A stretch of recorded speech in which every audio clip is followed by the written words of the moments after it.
Oh, second attempt. Oh, I can't even speak. Second attempt at trying to record this because it's just not going well up to now.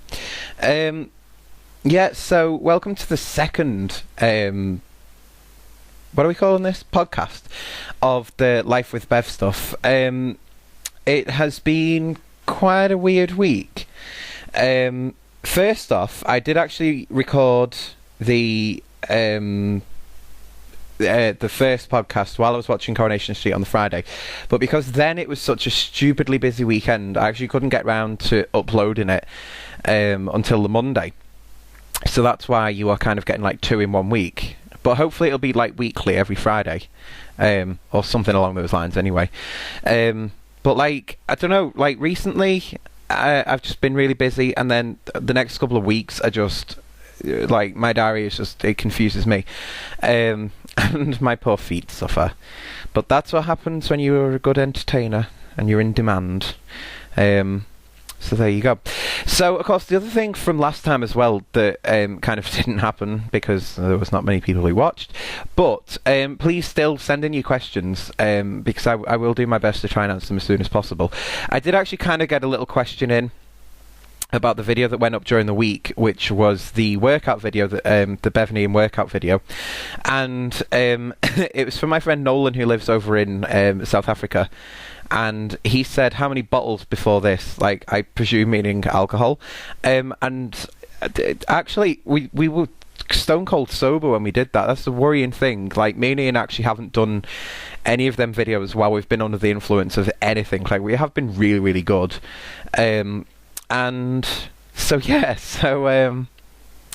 we are always sober when we make the videos, even though it might seem at times that we are kind of under the influence. We haven't actually got any plans to get drunk at the moment, but I don't even know if we would make any videos when we both got drunk. We probably would, but they probably wouldn't make it onto YouTube. So there we go.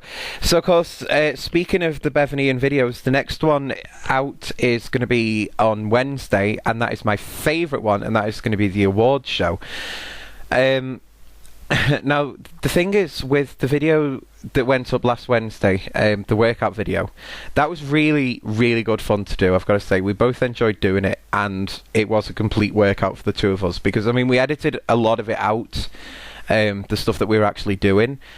But I don't know, both of us were just absolutely knackered after doing that one, and then we still, after that, we went on to filming the awards show, which, like I said, is my favourite video that we've done.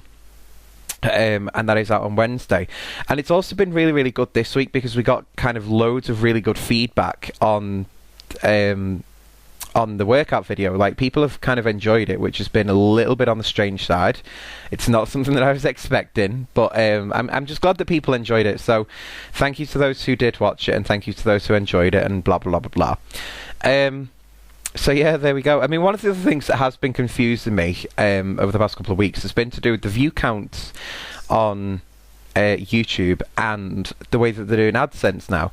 I mean, AdSense, for those of you that don't know, it used to be a completely separate account, and you would go and check your AdSense, and it would say, like, how many adverts have been shown on your YouTube videos, how many clicks, how much they were worth, blah blah blah blah, how much for your Blogger account, blah blah blah blah. And now it doesn't, and this is where it gets really, really confusing. So to try and work out how much I'm actually earning, I've got to look at, like, all of my different accounts. Apparently it no longer counts as one, which is just really annoying. But yeah, so there you go. And then, of course, the thing with the view counts, what YouTube did with, like, the really popular YouTubers, when they first upload a video and they get loads of views, you might notice over the past couple of months, or maybe even year or so, but it's been getting stuck on the 301 on the view count, and there have been like 10,000 people watching the video, and it still gets stuck on 301, and then it takes like a day, and it'll eventually update itself. So what YouTube did was to add a plus sign. So now, when it gets stuck, it will show 301 plus. So like, more than 301. But while they've done that, they've kind of fucked up the old system, because now it takes like a good day or two for my proper view figures to come through. And it's just really, really confusing, because, you know, you put these videos up and on the first night you always want a bit of success and that kind of stuff, and then you're just not getting it because the view count is off, and it's really kind of, I don't know, it's just confusing, especially for me. And I do genuinely watch all the statistics near enough all the time.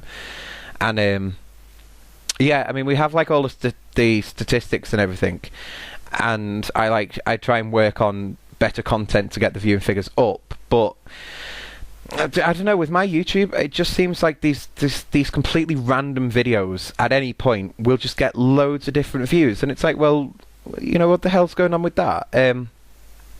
Like, one of the videos that I never thought was going to get as many views as it has, and I think to date it is actually the most popular video on this channel, is the problem with the Seagate hard drive.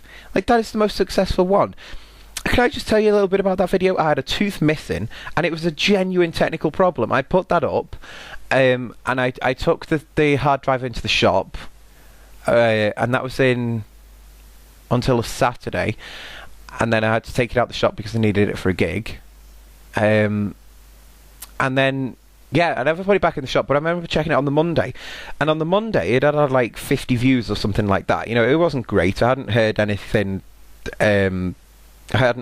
back from that, and then yeah, I left it up because I thought, you know, there are going to be other people who have this problem, and they need to know if they take it out of the black casing, you can get to the hard drive and it'll work properly.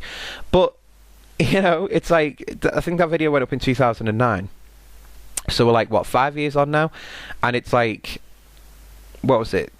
Like, I don't know, it just had thousands of views. I think it's like 20,000 views when I last checked, or it was something like that. I can't remember exactly what it is, but just stupid.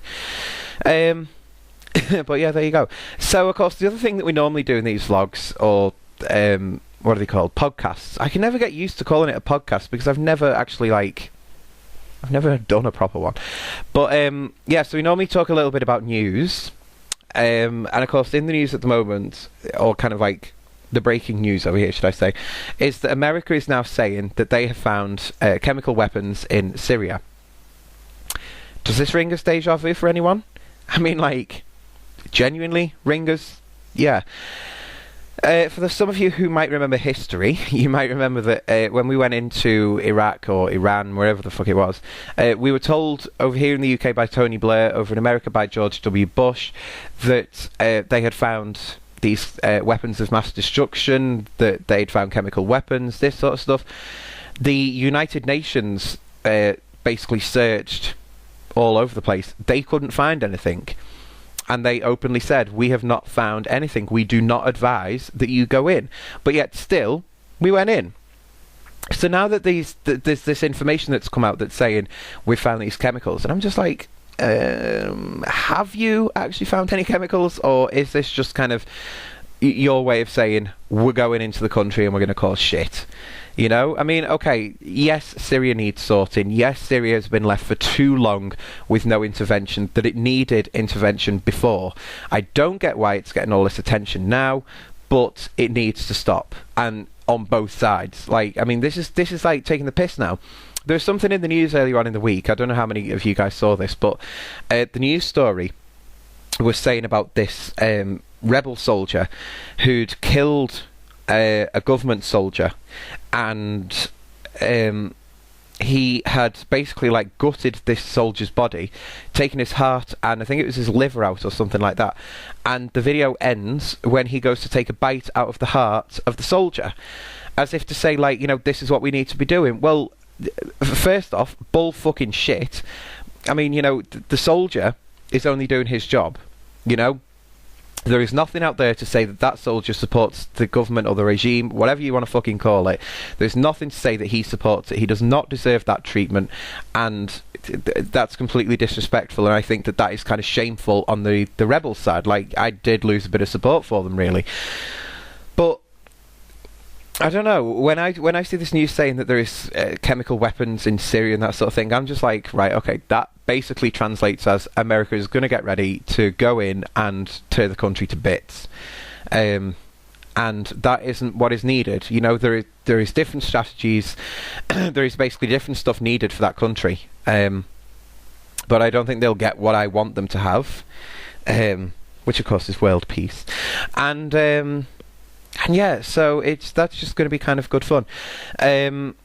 Of course, the other thing which is actually genuinely breaking news over here at the moment is to say that the Hi-de-Hi actor Paul Shane has died at the age of 72.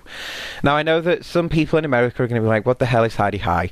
But Hi-de-Hi was a British comedy show. I think it was made back in the 1960s or 70s, something along those lines. And it's basically, it is a comedy series of kind of like the staff who work at a holiday park, and it's following like the entertainment staff and the cleaner and everything like that. And it was a massively successful show. I still watch it to this day because I do still think that parts of it are really, really funny. And and of course, I can't remember her name now, but the one who played Peggy. But it has actually genuinely made some celebrities off that show because, you know, they're still around today. And of course, the Hi-de-Hi Ho-de-Ho saying is still around. And, you know, I don't know, I just still love Hi-de-Hi. And it's a real shame well, not only for his family, but for his fans and that sort of stuff. But it is a loss for entertainment.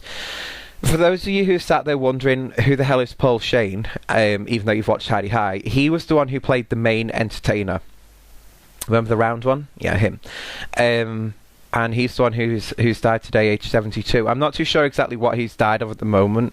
I think they've only just confirmed that he's died, but there'll probably be more details out in just a little bit. Probably just as I finish recording this, which is going to be an arse. Of course, the other thing that's been in the news recently, this political name... UKIP. Now, UKIP, I do have to explain this for people who are out of the country. UKIP stands for United Kingdom Independence Party. And you might think by that, oh yeah, that sounds like a really, really good party and, you know, something that I should totally be interested in and blah, blah, blah, blah, blah. No. In my opinion, UKIP is a waste of space. Like, you genuinely don't want them in any sort of power. The reason that you don't want them in any sort of power is because they're the party who've got the wrong ideas, and if they got in, they would cause massive offence. I mean, like over here at the moment, as I'm sure I've covered in other videos on some of these channels, we have gay marriage getting worked through the political system here at the moment in the UK. And yeah, it's been voted on, but there's another vote coming up and blah blah blah. But hopefully by the next time we come around to voting, which is going to be in 2015, we should already have gay marriage in by then. That should like be law, and, you know, couples getting married and that sort of stuff. But UKIP have said that it'd be one of the first things that they would change if they got into power. Like, they would ban gay marriage. Some of the policies that they've also said about, you know, to do with immigration and that sort of thing are just completely racist. You know, it literally is judging people by the colour of their skin, and I don't stand for any shit like that, you know. The members that they've got, you know, it's unbelievable. And they have been making progress recently, you know, can't deny it, because they are voted for by the public. But I think the only reason that they are getting voted for by the public is it's kind of the public's way of saying, I don't like this government that's in at the moment, which obviously is the coalition. Now, that's completely fine. You know, people are always going to want the positive change, and, you know, UKIP have said the right thing. But the truth of the matter is, you know what, this country is still in recession. You know, our finances are still up the wall, and for as long as we are like that, we are going to be basically almost, I think, in kind of the Western world sense, I think we are going to be quite a poor country. You know, we do owe a lot of money out, and we do have to cut back on certain things and raise taxes and that, you know, just to make the repayments, as you would at home. You know, if you were up to your neck in debt and you had to pay it off, you up your income and you cut your outgoings. But, you know, a lot of people don't seem to be able to see it like that. You know, the country shouldn't be doing that, and it's like, well, the country has to, you know. And let's face it, you know, it's not this government's fault that we are in that debt. So there we go. Yeah, so every time I see the name UKIP in the press, I'm so unimpressed. I really don't like them. And I'm drinking red wine as well, so just excuse me for a second. So much better. I feel like a really classy gay drinking red wine. And I'm only on my second glass, which is probably why you're able to understand me. But there you go. So that is my thing. And it's only a short one this week. Hopefully you guys will be asking more questions next week. Try and get them in by the Thursday, but genuinely just ask random questions to me. As you will probably remember, my Twitter is @BevLive. My Facebook is facebook.com/VivalaBev. Please just get some questions in and let's have some fun answering them. So thank you very much for watching, and I'll see you guys soon.